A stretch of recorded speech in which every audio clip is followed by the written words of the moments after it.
अब हम लोग देखते हैं मॉलिक्यूलर बेसिस ऑफ इनहेरिटेंस में ट्रांसक्रिप्शन के बारे में। अभी तक हम लोगों ने रेप्लिकेशन के बारे में देखा जिसमें एक डीएनए स्ट्रैंड से दो डीएनए स्ट्रैंड बन जाते थे, दो कॉपी बन जाती थी। मगर यहाँ पर डीएनए से आरएनए का फॉर्मेशन होता है और इसमें जो बेस पेयरिंग होगी वहां पर एक डिफरेंस है। वो डिफरेंस ये है कि यहाँ पर जो थायमीन है, ए के साथ जो थायमीन होता है, एडिनोसिन के साथ जो थायमीन आता है, उसकी जगह यूरेसिल जो है यहाँ पर लग जाता है। ये डिफरेंस है। और दूसरी बात ये है कि दोनों में थोड़ा सा फर्क है। वो फर्क ये है कि अगर ट्रांसक्रिप्शन जो होता है यहाँ पर एक स्ट्रैंड का ही जो है एक स्ट्रैंड की कॉपी की जाती है, जबकि रेप्लिकेशन में दोनों स्ट्रैंड की कॉपी की जाती है। अगर दोनों स्ट्रैंड की कॉपी की जाएगी तो जो प्रोटीन होगी वो अलग अलग हो जाएगी, डिफरेंट हो जाएगी। एक तो प्रोटीन की वजह से, और दूसरा अगर जो है अगर दोनों टेम्पलेट जो है कॉपी होंगे तो जो हमारा आरएनए है वो डबल स्टैंडर्ड हो जाएगा। तो डबल स्टैंडर्ड आरएनए का फॉर्मेशन हो जाएगा। तो ये जो हमारी सारी एक्सरसाइज है ट्रांसक्रिप्शन की वो सारी बेकार हो जाएगी। ट्रांसक्रिप्शन में 3 यूनिट होती हैं, प्रमोटर, स्ट्रक्चर जीन और टर्मिनेटर। इसमें जो डीएनए टेम्पलेट होता है वो उसमें एक ट्रांसक्रिप्शनल यूनिट होती है। इसमें डीएनए डिपेंडेंट आरएनए पॉलीमरेज पाया जाता है। इसमें 2 स्ट्रैंड होते हैं, एक 5' to 3' स्ट्रैंड होता है, दूसरा 3' to 5' स्ट्रैंड होता है।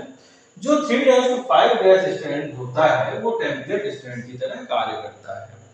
टेम्पलेट स्ट्रैंड ये कोडिंग स्ट्रैंड बनाता है। अगर हम लोग इसमें देखें कि ये इस तरह से कोड हो तो 3' 5' पे, तो यहाँ पर जो कोडिंग होगी ए के साथ एडेनिन के साथ थायमिन, थायमिन के साथ एडेनिन, साइटोसिन के साथ गुआनिन, गुआनिन के साथ साइटोसिन, इस तरह से ये पेयरिंग होगी। इस तरह से अब यहाँ पर अगर हम लोग देखें तो एक जो है यहाँ पर प्रमोटर जीन है, इसके बाद हमारा स्ट्रक्चर जीन है और इसके बाद यहाँ पर हमारा टर्मिनेटर जीन है। ये तीन जो है 3 तरह के जीन पाए जाते हैं जो कि इसको पूरा रेगुलेट करने का काम करते हैं।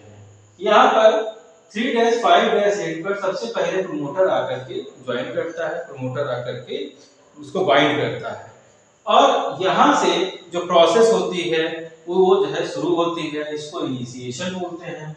इसके बाद कोडिंग स्ट्रैंड जो है स्ट्रक्चर जीन में टेम्पलेट को आगे बढ़ाने का काम करता है, कोडिंग स्ट्रैंड बनता है। आगे जब जाते हैं तो लास्ट में टर्मिनेटर जीन है जो कि जो कोडिंग है उसको समाप्त करने का काम करता है। इस प्रकार से ये रेगुलेट होता है। अगर इसकी यूनिट को देखा जाए तो डीएनए की एक जो है पॉलीपेप्टाइड चेन का सेगमेंट होता है जिसको सिस्टोन कहा जाता है। सिस्टोन 2 प्रकार के हो सकते हैं, मोनोसिस्टोनिक और पॉलीसिस्टोनिक। मोनोसिस्टोनिक कंडीशन जो होती है वो यूकैरियोट्स में पाई जाती है, पॉलीसिस्टोनिक कंडीशन जो होती है वो प्रोकैरियोट्स में पाई जाती है। कोडिंग सीक्वेंस को एक्सप्रेस करने के लिए एक्सॉन्स पाए जाते हैं। एक्सॉन्स जो होते हैं वो मैच्योर प्रोसेस आरएनए में पाए जाते हैं। इंट्रॉन जो होता है इसमें से जो एक्सॉन होता है उसको इंटरप्ट करने का काम करता है। जब इंट्रॉन इसको इंटरप्ट करता है तो ये ट्रांसक्रिप्शन की प्रोसेस शुरू होती है और ये जो होते हैं मैच्योर आरएनए में पाए जाते हैं एक्सॉन्स। जो आरएनए हैं, हमारे आरएनए के जो टाइप्स हैं वो 3 प्रकार के आरएनए पाए जाते हैं और ये जो 3 प्रकार के आरएनए हैं उसमें एक है आरआरएनए, एमआरएनए और टीआरएनए। इसमें जो तीनों के कार्य जो होते हैं वो अलग अलग होते हैं। एमआरएनए जो होता है वो स्ट्रैंड प्रोवाइड करने का काम करता है। एमआरएनए जो मैसेंजर आरएनए होता है वो जो है वो टेम्पलेट प्रोवाइड करने का काम करता है।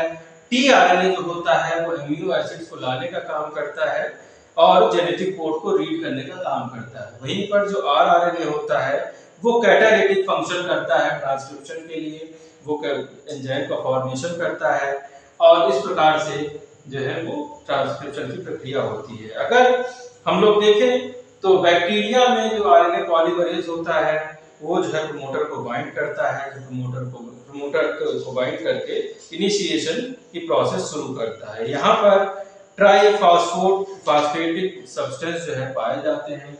सबसे पहले ओपनिंग ऑफ जो हेलिक्स होती है, जो हेलिक्स है उसको तोड़ने का काम किया जाता है और ये जो फैक्टर होते हैं इसको तोड़ने के लिए एक फैक्टर जो होता है, प्रमोटर जो फैक्टर है वो सिग्मा फैक्टर है, वो यहाँ पर आकर के बाइंड होता है और इसके बाद जो इलॉन्गेशन के प्रोसेस में स्प्लाइसिंग बढ़ती जाएगी और जो गैप होगा वो बढ़ता चला जाएगा।